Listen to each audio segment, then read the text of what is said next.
Hi viewers, India's largest digital media network Suman టీవీకి స్వాగతం. ప్రస్తుతం మనతో ఉన్నారు motivational speaker and language trainer Vijaya Bangaru. అమ్మ నమస్తే. నమస్తే అండి. అభయ ఇన్సిడెంట్ ఆగస్టు 9న జరిగితే వాళ్ళ పేరెంట్స్కి 3 కాల్స్ వెళ్ళాయి అని చెప్పేసి ఈ ఒక 2-3 డేస్ బ్యాక్ మనకి తెలిసింది. అయితే ఇది డే 1 జరగాల్సిన విచారణ, ఫస్ట్ చేయాల్సింది ఇదే పని. కానీ ఇంత లేట్ ఎందుకు అయింది అర్థం కావటం లేదు. తర్వాత అభయ గురించి మనం మాట్లాడుకుంటే బాడీ అనేది సెమినార్ క్లాస్లోకి వెళ్ళింది. బాడీ మీద బ్లూ కలర్ బెడ్షీట్ ఉండడం అనేది కూడా అది ఆపరేషన్ థియేటర్లో ఉండే బెడ్షీట్ ఇక్కడికి ఎందుకు వచ్చింది, డోర్కి గొల్లం లేదు, ఇలా 1,000,000 అనుమానాలు కామన్ పీపుల్కి కూడా అర్థమైపోతుంది అనమాట. పిల్లి పాలు తాగితేనే కనుక్కోవడం పెద్ద కష్టం కాదు పొద్దున అయ్యేసరికి. అలాంటిది ఇంత దారుణం జరిగితే చడి చప్పుడు కాకుండా కూడా ఇలాంటి దారుణాలు జరుగుతాయా అనేది అర్థం కాలే. సో ఈ ఫోన్ కాల్స్ గురించి, ఇక్కడ ఈ అభయ పరిస్థితి గురించి, సెమినార్ రూమ్లోకి బాడీ గురించి ఒక్కసారి క్లారిటీ. సో మనకున్న అప్డేట్స్ ప్రకారం, మనకున్న ఇన్ఫర్మేషన్ ప్రకారం అండి, మీరు అన్నట్టుగా పిల్లి కళ్ళు మూసుకొని పాలు తాగి ఎవరు చూడలేదు అని అన్నట్టుగానే సో ఇక్కడ వాళ్ళు అలా అరేంజ్ చేసుకున్నారనమాట. ముందుగానే ఇవన్నీ ప్రీ ప్లాన్ చేశారండి.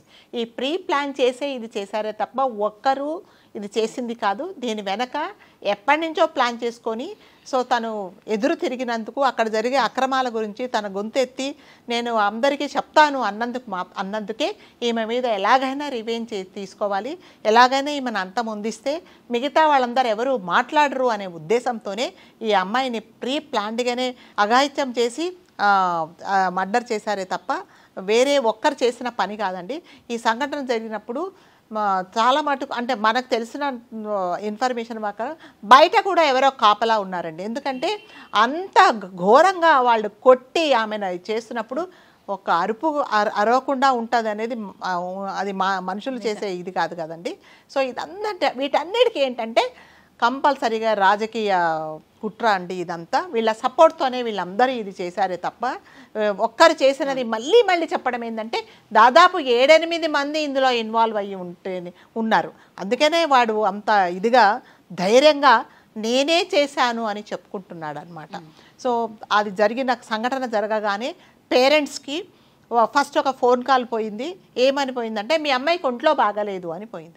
వాళ్ళు అన్నారు రాత్రి మాతో 11:30 అప్పుడు మాట్లాడింది, ఇప్పుడు ఏమైంది అని అంటే వాళ్ళు ఏమీ సమాధానం చెప్పలేదండి. సరే వాళ్ళు హడావుడిగా సరే వెళ్ళి చూద్దాము అన్నట్టుగా వాళ్ళు తయారవుతూ ఉంటూనే there about to like start అవుతుంటే మళ్ళీ ఫోన్ కాల్ వచ్చి చాలా సీరియస్గా ఉంది అని మళ్ళీ చెప్పారు. సో మేము దారిలో ఉన్నాము అంటే ఇంకా ఎంత టైం పడుతుందంటే వచ్చేస్తాం సార్ ఒక 10-15 మినిట్స్లో అని వచ్చారు. మళ్ళీ 3వ కాల్ ఏమైపోయిందంటే సూసైడ్ చేసుకుంది అని వచ్చింది. అదేంటి సూసైడ్ చేసుకోవడం ఏంటి? ఇప్పుడు ఒక్కసారి చూడండి తల్లిదండ్రుల మైండ్ సెట్ ఎలా ఉంటుంది చెప్పండి. ఒక డ్యూటీకి వెళ్ళి అమ్మా నేను రేపు పొద్దునే వచ్చేస్తానని 11:00 మాట్లాడి సడన్గా బాగాలేదని లేకపోతే సీరియస్గా ఉందని 3rd కాల్ సూసైడ్ చేసుకుందని అంటే ఆ తల్లిదండ్రుల మైండ్ సెట్ ఎలా ఉంటుందో ఒకసారి మనం ఆలోచించాలి.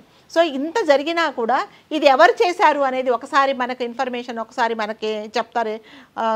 అసిస్టెంట్ ప్రొఫెసర్ ఫోన్ చేశాడని, హెచ్ఓడి ఫోన్ చేశారని ఇలా చెప్తున్నారే తప్ప అసలు కరెక్ట్గా ఎవరు ఫోన్ చేశారని తెలియదు.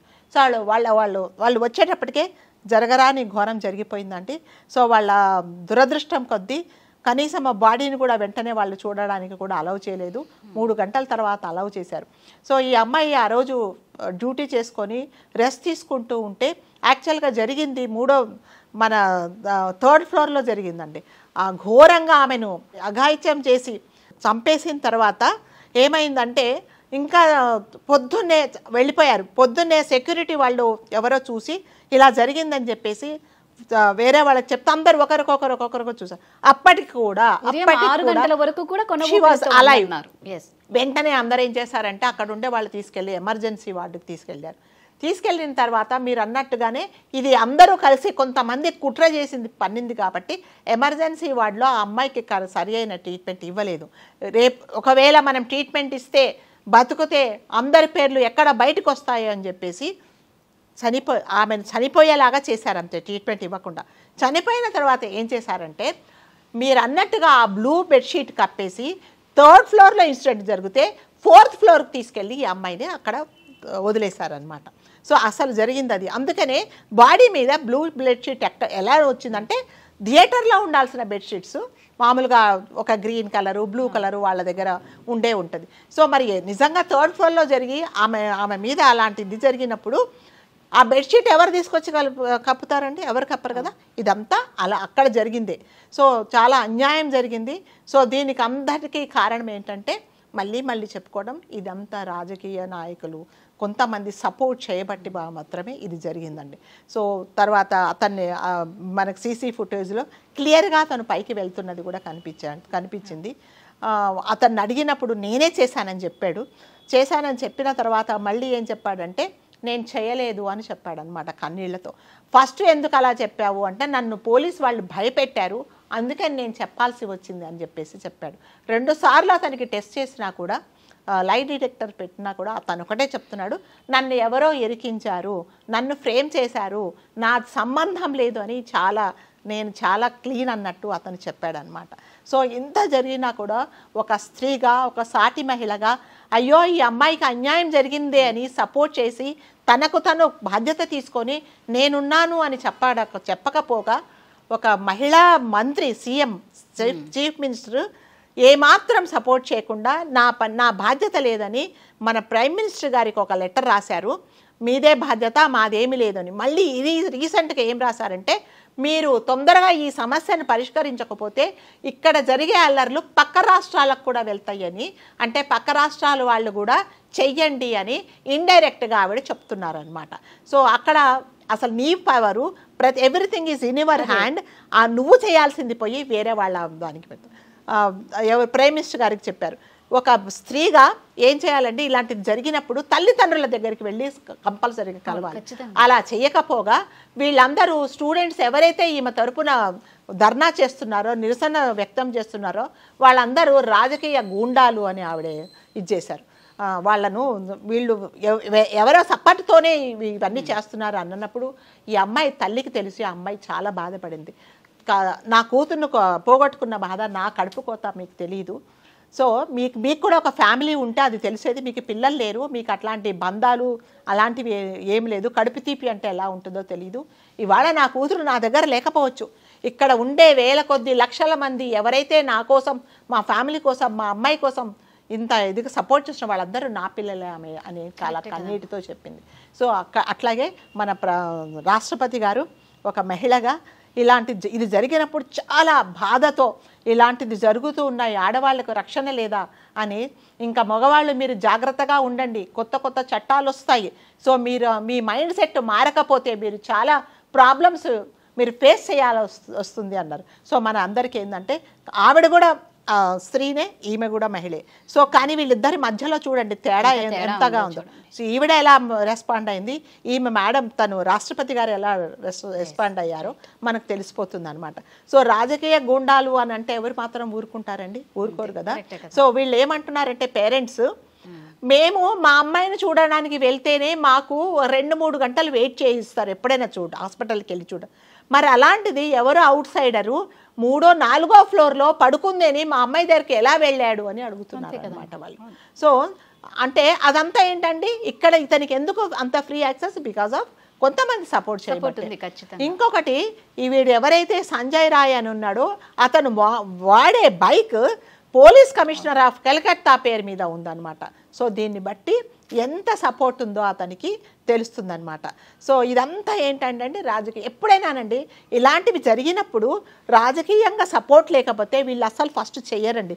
ఏదో చిన్న చితక వాళ్ళు చేయరు, దీని వెనక అసలు ఎవరో చేస్తారు, ఎవరినో ముందుకు తోసేస్తారు. తోసిన వాడు ఏం చేస్తాడంటే నేను కూడా ఎందుకు ఊరిగా చూసి రావాలని వాడు కూడా ఒక అటెంప్ట్ చేస్తాడనమాట. అందుకే ఇదంతా ఏంటంటే సపోర్టే, ఈ రాజకీయ సపోర్ట్తోనే ఇలా చేశారండి. సో ఇది మనకి కంపల్సరీగా మనకి న్యాయం జరుగుతుందనే మనం అందరం పోరాడుతున్నాము. సో మా రాష్ట్రపతి గారు చాలా మనకు వ్యతిరేకంగా కాకుండా, ఆమెలాగా కాకుండా, మమతా బెనర్జీ లాగా కాకుండా నేనున్నాను మీకు సపోర్ట్ చేయడానికని తను వెళ్ళినప్పుడు కూడా పిల్లలు అడిగారు, అమ్మాయిలందరూ, మేడం మరి మాకు ఇలా జరుగుతున్నాయి, మాకు ఎక్కడ రక్షణ, మేము ఎక్కడ బతకాలి అంటే తను ఒకటే అన్నారు, నేనేం సమాధానం చెప్పలేకపోయాను. ఒక రాష్ట్రపతిగా కాకుండా ఒక స్త్రీగా వాళ్ళతో పాటు నేను కూడా ఒక స్త్రీని కాబట్టి నేనేం సమాధానం ఎందుకంటే ఇలాంటి అరాచకాలు రోజు రోజు జరిగిపోతున్నాయి. దీనికి ఎన్ని చట్టాలు వచ్చినా చట్టాలంతకు చట్టాలే ఉన్నాయి, చేసేవాళ్ళు చేస్తూనే ఉన్నారు. సో దీనికి ఎవ్వరు ఏం పరిష్కారం చెప్పలేదు, నేను కూడా ఏమి చెప్పలేకపోయాను అని తను ఒక ట్వీట్ చేశారన్నమాట. ఇప్పుడు మామూలుగా రాష్ట్రపతికి రాఖీ కట్టనీకి వెళ్ళినప్పుడు కూడా మీకు ఏం కావాలి అని అడిగారు. అడిగినప్పుడు ఆమె ఇలా సమాధానం చెప్పారనమాట. అంటే పిల్లలు మాకు రక్షణ కావాలి అని అడిగారు. అంతే, వాళ్ళు ఏమి మీకు ఏం కావాలి అని అడిగినప్పుడు మాకు రక్షణ కావాలి అని అడిగారు. రక్షణ కావాలి అంటే తన చేతుల్లో ఎన్ని పవర్స్ ఉన్నా కూడా, ఎన్ని చట్టాలు ఉన్నా కానీ అవి ఇంప్లిమెంట్ కావడానికి కూడా టైం పడుతుందండి. కరెక్ట్గా ఇంప్లిమెంట్ చేస్తే అసలు ఇలాంటి గొడవలు జరగవు. కానీ చట్టాలందుకు చట్టాలు రూల్స్ ప్రకారం రూల్స్ వస్తున్నాయి కానీ ఎవరో దాన్ని కరెక్ట్గా ఎందుకు ఇంప్లిమెంట్ చేయటం లేదంటే ఇందులో మీరు అన్నట్టుగా బడా బాబులు ఉంటున్నాయి. సో వాళ్ళ ప్రయోజనాల కోసం ఎవరు వాళ్ళు ఉంటారు కాబట్టి వాళ్ళ పేర్లు బయటకు వస్తాయని చెప్పేసి వాళ్ళు అట్లాంటి వాటిని కరెక్ట్గా అమలు కాకుండా చేస్తారనమాట. సో కంపల్సరీగా కాకపోతే ఏంటంటే ఎప్పటికైనా న్యాయం అనేది గెలుస్తుంది, తప్పకుండా అమ్మాయికి న్యాయం జరుగుతుంది. అంతవరకు మనం అందరము మన ఇంట్లో అమ్మాయికి మన వాళ్ళకే జరిగింది అన్నట్టుగా మనం అందరూ బాధపడి ఈ పోరాటం ఎక్కడ ఆపకుండా కంపల్సరీగా న్యాయం జరిగేదాకా మనం అందరం పోరాడతాము. ఆ తల్లిదండ్రులకు ఆ ఫ్యామిలీకి మన అందరి సపోర్ట్ ఉంటుంది అని మనం తెలియజేద్దాం. ఒకటే అండి, అందరం కోరుకునేది ఆ బిడ్డ ఆత్మశాంతి చేకూరాలి అంటే బాధిత కుటుంబానికి న్యాయం జరగాలి. ఇందులో ఎలాంటి బడాబాబులున్నా శిక్ష ఖచ్చితంగా పడాలని ఎవరు కూడా పోరాటం ఆపొద్దని మనస్ఫూర్తిగా కోరుకుంటున్నాం. Thank you. నమస్తే అండి.